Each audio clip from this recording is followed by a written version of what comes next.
कैसे आप सब लोग, स्वागत है आपका द सिंप्लीफायर पर। आज था बायो साइंस का पेपर था, तो आप लोग अपना नाम बता दीजिए, इंट्रो दे दीजिए और कहाँ से आप लोग आए हैं। मेरा नाम मोहम्मद जरताब रजा है। मैं यही दिल्ली का ही हूँ, लेकिन वैसे रहने वाला आजमगढ़ का हूँ। एग्ज़ाम कहाँ से देने आए हैं?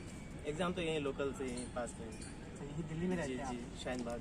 अच्छा, आप बता दीजिए। मेरा नाम उमेर है और मैं एटा से आया। एटा से आप आए हैं, तो ईद के 2 दिन बाद आना कैसा लग रहा है? मतलब तुरंत एग्ज़ाम। ये तो फ़ायदे की बात है, वन रमज़ानों में तो और दिक्कत हो जाती है आने में। ईद के बाद तो ये थोड़ी इतनी दिक्कत नहीं होगी धूप धूप की वजह से। अच्छा, तो अभी तो ये सही है, ये तो पड़ेगा ईद के बाद। तो आपसे बात करते हैं कि बायो साइंस का आपने तैयारी कहाँ से किया? कोई कोचिंग ली थी या फिर सबसे पहले पेपर के बारे में बात करें। पेपर कैसा था? टफ था, इजी था या फिर मॉडरेट था? और आप बताइए क्या। नहीं, पेपर तो खैर ज़्यादा मॉडरेट था, इजी नहीं था ज़्यादा, ना ज़्यादा मुश्किल था, मॉडरेट था। और जहाँ तक तैयारी के सवाल है, मैंने खुद से तैयारी की। 1 साल मैंने कोचिंग लिया था यहाँ स्काई वे पास में, ये शाहीन बाग है, वहीं पे हमने तैयारी की थी 1 साल। उसके बाद से मैंने तैयारी कहीं नहीं किया। उसके बाद से मैं खुद से तैयारी कर रहा हूँ और बेहतर गया, पेपर बहुत अच्छा गया है। क्या लगता है, हो जाएगा आपका? इंशाअल्लाह हो जाएगा, उम्मीद तो पूरा है। जी, आप बता दीजिए कि आपने तैयारी कैसे की थी? कहीं कोचिंग लिया था, फिर सेल्फ प्रिपरेशन किया था? नहीं, मैंने तो सेल्फ प्रिपरेशन किया था।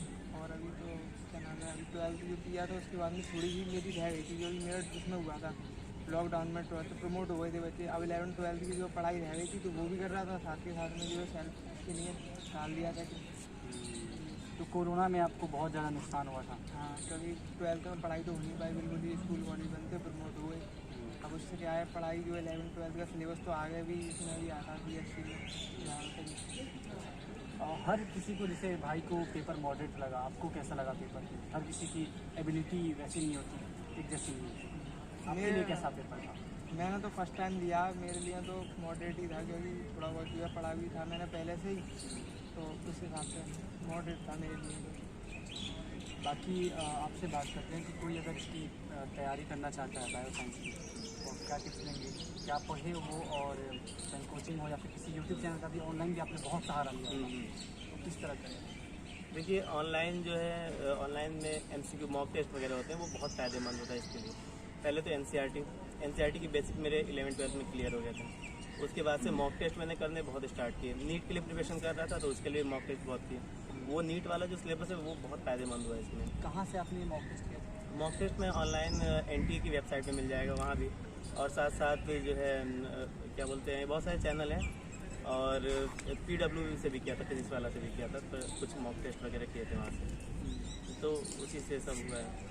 अच्छा, इसमें करंट अफेयर्स का भी कुछ सवाल होता है? नहीं, करंट अफेयर्स का कुछ नहीं है। कुछ अगर बायो से अगर कोई है तो इसमें थोड़ा बहुत मैथ्स मिलेगा, मैथ्स में थोड़ा बहुत मिल जाता है। मैथ्स इसमें कम से कम 10 क्वेश्चन मैथ्स के थे, और जो कि बहुत टफ हैं। 11th 12th लेवल के थे, डिफ्रेंशिएशन, इंटीग्रेशन हाई लेवल के थे, फॉर्मूले वगैरह। मैं तो बिल्कुल मैथ्स पढ़ा नहीं था, इसकी वजह से अंदाज़ा मुझे नहीं था। कुछ क्वेश्चन ध्यान में थे तो मैंने कर लिया। अच्छा, ये बता दीजिए कि जैसे कि पिछले साल का कट ऑफ आपको पता होगा कि कितना जाता है बायो साइंस का, तो कितना पिछले साल गया था? पिछले साल लगभग 50 से 55 के करीब में कट ऑफ गया था बायो साइंस का। बायोटेक्नोलॉजी का भी लगभग कट ऑफ इतना ही गया था। इस साल देखिए पेपर इजी था, मॉडरेट था, ठीक था, तो कट ऑफ वही 50 के करीब नहीं जाएगा, 50 या 60 के करीब में जाएगा। और ज़्यादा मुश्किल नहीं है, अगर अच्छे से पढ़ें तो आराम से हो जाएगा बायो साइंस। आप अपनी जर्नी के बारे में बताइए कि आपने एंट्रेंस की जो तैयारी कर रहे थे आप, तो मतलब आपने भी ऑनलाइन कहीं कुछ मटेरियल का सहारा लिया, कोचिंग का, या फिर ऑनलाइन यूट्यूब चैनल बहुत सारे होते हैं, उससे आपको कोई चैनल आप सजेस्ट करना चाहेंगे जो बच्चे प्रिपरेशन कर रहे हैं उनको आसानी होता है? तो मैं तो यही कहूँगा, पहले तो NCERT कवर कर लो खुद से ही पूरी 11th 12th की, उससे जितनी हो जाए NCERT की एक लाइन बाई लाइन पढ़ लो खुद से। और फिर उसके बाद में अगर जैसे प्रैक्टिस करनी है तो प्रैक्टिस सेट से कर लो। और फिर उसके बाद में जैसे कोई चीज़ समझ में नहीं आती है तो बहुत सारी यूट्यूब चैनल हैं, फिजिक्स वाला ही बहुत फेमस है, उसमें काफ़ी अच्छे से समझाते हैं। लेकिन मेन जो है इसमें NCERT का रोल है, तो NCERT में फोकस करना चाहिए आपको। जी बिल्कुल, NCERT को फोकस करना चाहिए, फिजिक्स केमिस्ट्री की, बायो की। और बायो पे ज़्यादा करनी चाहिए क्योंकि सबसे ज़्यादा बायो आती है 50 नंबर की। अच्छा, तो इसमें पोर्शन वाइज होता है, जैसे कि बायो में भी बहुत सारे पोर्शन, किस पोर्शन से ज़्यादा मतलब वेटेज क्या होता है?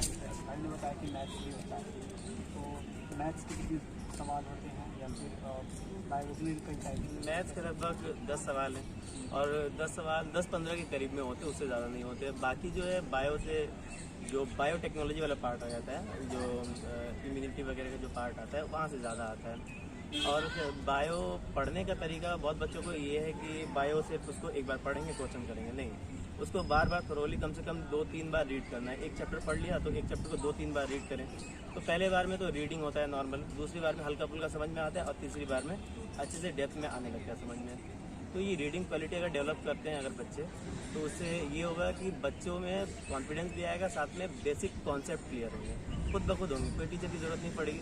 टीचर की ज़रूरत खैर बहुत जगह पे पड़ती है, लेकिन कुछ जगहों पे खुद ब खुद डेवलप हो जाएगा। रीडिंग क्वालिटी अगर अपने अच्छी करें तो बहुत ज़्यादा पढ़े, रीडिंग करें, रीडिंग की हैबिट ज़्यादा सही है। प्रीवियस ईयर क्वेश्चन में एग्जाम में हाँ। आपका कितना रोल प्ले? हाँ, प्रीवियस ईयर से कितने कोई सवाल रिपीटेड से? प्रीवियस ईयर से खैर उसी के बेसिस पे थे सवाल। रिपीटेड अगर मैं कहूँ तो सिर्फ 3-4 मुझे दिखे जो कि प्रीवियस ईयर से रिपीटेड थे। डायरेक्ट सवाल? हाँ, डायरेक्ट सवाल पूछे तो जो पिछले साल दिखे थे मुझे उसी को हल्का फुल्का इधर उधर करके दोबारा से दे दिए थे। और बाकी जो है बाकी उससे मिलता जुलता दिया था थोड़ा इधर उधर से।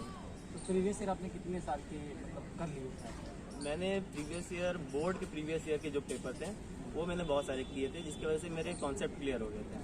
और वही प्रीवियस ईयर में से देखता हूँ मैं कि एमसीक्यू में भी वही आ रहे हैं, तो इससे बड़े मैंने बोर्ड वाले किए थे, वही मुझे फायदेमंद हुए। और प्रीवियस ईयर मैंने कम से कम 2 साल के किए, 2 साल से ज़्यादा मैंने नहीं किया और ठीक ठाक। आपके साथ क्या एक्सपीरियंस रहा प्रीवियस ईयर क्वेश्चन ने आपकी हेल्प की इस एग्जाम को लेने में? प्रीवियस ईयर क्वेश्चन में तो खैर मैंने देखा नहीं ज़्यादा कुछ इसमें क्वेश्चन आए। मैथ में देखा था, मैथ में तो क्वेश्चन आए थे पूरे प्रीवियस ईयर में से 5-10 क्वेश्चन भी थे, सेम थे बिल्कुल। उसमें से इंटीग्रेशन और डिफरेंशिएशन वाले वो बिल्कुल सेम थे, थोड़े थोड़े इसमें मैथ में। और बाकी का तो मैंने कोई पोर्शन प्रीवियस ईयर से नहीं किया। चलिए, बहुत शुक्रिया, बहुत बहुत बधाई देते हैं हम आप लोगों को कि आप लोग का जामिया एंट्रेंस निकले। बहुत शुक्रिया हमसे बात करने के लिए। बहुत बहुत शुक्रिया आपका भी, आपने हमसे बात किया।